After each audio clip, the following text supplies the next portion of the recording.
नाव सांगा तुमचं. मी मच्छिंद्र दत्त लोगरे, राहणार पद्मावती सागरनगर. आज दुपारी क्षेत्रकाल मला फोन आला की जरा वॉर्ड ऑफिसला या म्हणून. मी आपल्या गेल्यानंतर तिथल्या ज्या आरो मॅडम त्यांनी मला चर्चा करण्यासाठी आतमध्ये केबिनवर बोलवलं.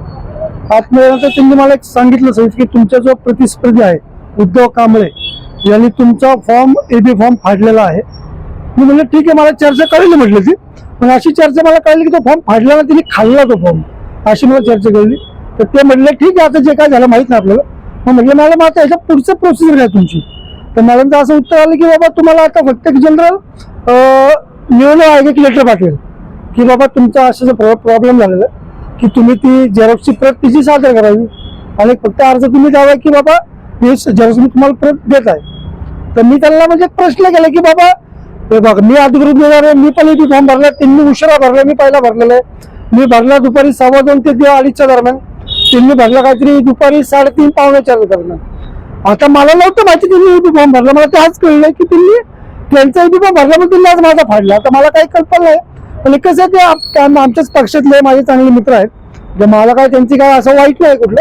पण जनरल आता जे काय असेल तो पक्ष निर्णय घेईल. आता पक्षाने मला अधिकृत जर काही बी फॉर्म दिला तुम्ही आपला भरला तो मी मोकळं आलो, मी माझ्या प्रचाराला लागलेले. आता इथून पुढे जी काय प्रोसिजर आहे ती क्षेत्रीय कार्यालय धनकोडी क्षेत्रीय कार्यालय काय असेल ते बघून घेईल, कारण तो फॉर्म तिथं फाडला गेलाय. दोघांना फॉर्म दिलेला आहे नाही, ते मला आज कळलं, मला आधी नव्हतं माहिती. मला आज ते कळलं की पक्षाने दोघांना फॉर्म दिले. पण तो टायमिंग मध्ये जो असतो अंतर दुपारी 3 ते परमिशनचा 3-4 फॉर्म भरायचा असतो. कालची 30 तारीख दुपारी 3-4 फॉर्म भरायचा असतो. मी 2:15-2:30च्या आधीच फॉर्म भरला. 30 मी 29ला माझा अर्ज दाखल केला आणि काल एबी फॉर्म जॉईन केला आणि घरी निघून गेलो. मला काहीच कल्पना पुढची काय झालं. आज सकाळी छाननी होती 11-11:30 मी गेलो, छाननी माझी सक्सेस झाली. तिथं उद्धव कांबळे तळबा छाननीला पण नव्हता, त्याचा पण फॉर्म बहुतेक छाननी झालेला आहे. पण एक जनरल त्यांनी मला पात्र हे घोषित केलंय निवडणूक आणि मग तुम्ही आपल्या घरी निघून गेलो. नंतर तिथं काय झालं कोण मला काहीच कल्पना त्या गोष्टीची. काय झालं, तुम्ही फॉर्म खाल्ला असा तुमच्यावर आरोप होतोय, नेमकं काय घडलं होतं त्या दिवशी? सगळ्यात महत्वाची गोष्ट की जे काही आता वर्तमानपत्रामध्ये किंवा आपल्या मीडियावरती जे काही दिसत येत आहे की फॉर्म खाल्ला वगैरे तसला काही प्रकार औचित काढल्या केलेला नाही मी. आणि राहिली गोष्ट की सगळ्यात महत्वाची गोष्ट की माझ्या वरिष्ठ पातळीवरती वरिष्ठांना आमच्या सचिव जे आहेत एकनाथ शिंदे साहेबांचे आमच्या पक्षाचे जे मेन सचिव आहेत संजयजी मोरे साहेब, मी त्यांना विचारणा केली की मला काय जो फॉर्म देण्यात आलाय परत दुसऱ्याला कुणाला फॉर्म देण्यात आलेला आहे का? तर त्यांनी सांगितलं नाही, बिलकुल नाही, कुणालाही फॉर्म देण्यात आलेला नाही. मग मी पुणे शहरातल्या पदाधिकारी जे वरिष्ठ आहेत त्यांनाही विचारणा केली की फॉर्म दिला आहे का कुणाला दुसऱ्या कुठल्या पक्ष कार्यकर्त्याला? ते म्हणले बिलकुल नाही. आणि जो पण ढवळे वगैरे जे आहे मी त्यांना काय ओळखत नाही, परंतु त्यांचा कुठल्याही आमच्या पक्षाशी संबंध नाही किंवा कुठलाही तो पदाधिकारी आमच्या पक्षाचा नाही, त्याला मी त्यांना ओळखतही देखील नाही. परंतु ज्यावेळेस मला कळलं की कुठेतरी माहिती मिळाली की तुम्हाला फॉर्म त्यांनी कुठेतरी गपचिप तिकडे कसा मिळवला विरोधकांच्या माध्यमातून मला काय माहित नाही. फॉर्म तुम्ही खाल्ला असा आरोप होतोय, काय झालं नेमकं? नाही, मी जर खाल्ला असेल ना तर 100% झालं काय? मग तुम्ही सांगतो ना तेच. मग मला जशी माहिती मिळाली की काही कुठेतरी फॉर्म कुणीतरी सबमिट केला विरोधकांच्या माध्यमातून, काय षडयंत्र आहे मला माहित नाही आमच्या पक्षाला बदनाम करण्यासाठी. परंतु मी लगेच तातडीने माझ्या पक्षाच्या आपल्या पदाधिकाऱ्यांना घेऊन तिकडे गेलो. रमेश बापू कोंडे आमचे जिल्हा प्रमुख आहेत, त्यांना घेऊन गेलो.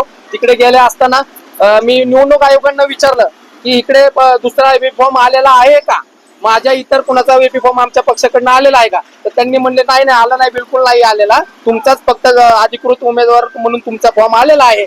मग रमेश बापू कोंडेंनी देखील विचारलं नाही आम्हाला शंका आहे दुसरा कुणाचा फॉर्म आलाय का म्हणून.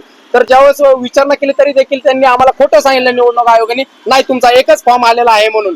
जर एकच फॉर्म आला तर दुसरा आला कुठनं म्हणून आम्ही चेक करायला लागलो.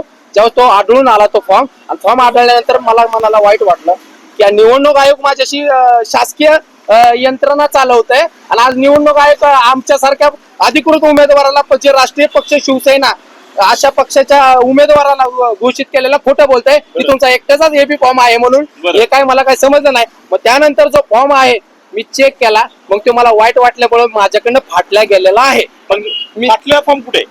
मला काय माहिती तिथंच गोंधळामध्ये कुठं पडला काय घडलं मला काय ते माहिती पण नाही. त्या निवडणूक अधिकाऱ्यांनी तक्रार दिली की त्यांच्यासमोर तुम्ही तो फॉर्म खाल्लाय म्हणून त्यांनी इथं तक्रार दिली आणि बिलकुल त्याला नाही. पण जर दाखल केलाय. तसं जर असेल तर कुशाल मला असं जसं मग समजलं की त्या फाडलाय खाल्लाय म्हणून माझ्यावरती गुन्हा दाखल करण्याची काय प्रक्रिया त्यांनी केलेली आहे.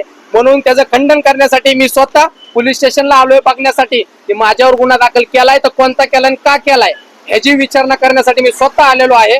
आणि त्याच्यामध्ये सगळ्यात महत्त्वाचं जर मी आता पोलीस प्रशासनाला डीसीपींना बी भेटणार आहे आणि मी सांगणार आहे की मी जर फॉर्म खाल्लाय तर 100% माझी मेडिकल झाली पाहिजे. माझी पोटामध्ये जर फॉर्म आढळला असेल तर 100% माझी करून मी म्हणतोय मी खाल्लेलं नाही जर आढळला तर माझ्या 100% कायद्याने गुन्हा दाखल व्हायलाच पाहिजे. आणि जर तसं नसेल तर तो रीतसर त्यांनी गुन्हा दाखल जो करण्याचा प्रयत्न केला तो माघारी घेतला पाहिजे. एवढंच मी आपल्याला सांगू इच्छितो. जय महाराष्ट्र.